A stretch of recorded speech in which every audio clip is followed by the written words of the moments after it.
everyone, Teacher Caroline here. We're going to read one of our favourite stories from school today. We hope you're all having a lovely time at home with your families and enjoying this time together. Reading aloud to your children, parents, has so many benefits. It stimulates the children's imagination, it helps them develop language and literacy skills, just to name a couple. Let's work together and cultivate a lifelong love of reading for these children. Okay, we're going to read Wombat Stew. Wombat Stew. One day, on the banks of a billabong, a very clever dingo caught a wombat and decided to make wombat stew. Wombat stew, gooey, brewy, yummy, chewy wombat stew. Platypus came ambling up the bank. "Good day, Dingo," he said, snapping his bill. "What is all the water for?" "I'm brewing up a gooey, chewy stew with that fat wombat," replied Dingo with a toothy grin. "Oh, goodness me." "If you ask me," said Platypus, "the best thing for a gooey stew is mud. Big blobs of billabong mud." "Blobs of mud," Dingo laughed. "What a good idea. Righto, in they go." So Platypus scooped up the big blobs of mud with his tail and he tipped them into the billy can. Billy can.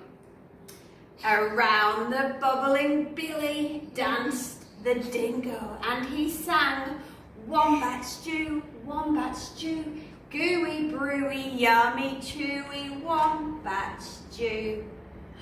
Waltzing out from the shade of the ironbarks came Emu. She arched her graceful neck over the brew. "Oh ho, Dingo," she fluttered. "What have we here?" "Gooey, chewy wombat stew," boasted Dingo. "If only it were a bit more chewy," she sighed. "But don't worry, a few feathers will set that right." "Feathers?" smiled Dingo. "That would be chewy." Righto, in they go. So into the gooey brew, Emu dropped her finest feathers.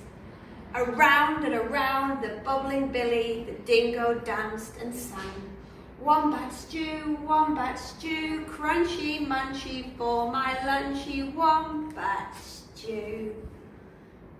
Old Blue Tongue the lizard came sliding off his sun-soaked stone. "Silly Dingo," he hissed, "there are no flies in this stew. Can't be wombat stew without crunchy flies in it." And he stuck out his bright blue tongue. Look how long it is.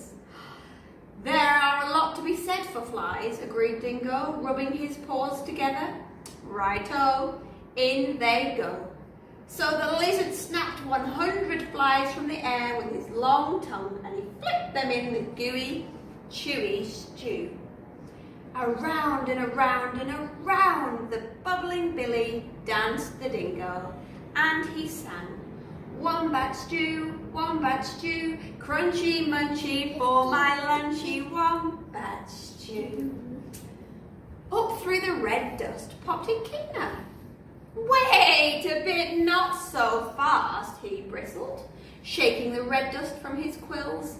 "Now I've been listening to all the advice and take it from me. For a munchy stew you need slugs and bugs and creepy crawlies." Dingo wagged his tail. "Why, I should have thought of that."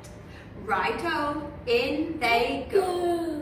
So Echidna dug up all sorts of creepy crawlies and dropped them in the gooey, chewy, crunchy stew.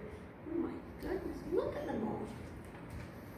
Some are new, some are big. The very clever dingo stirred and stirred, all while singing, "Wombat stew, hot and spicy, oh so nicey, wombat stew."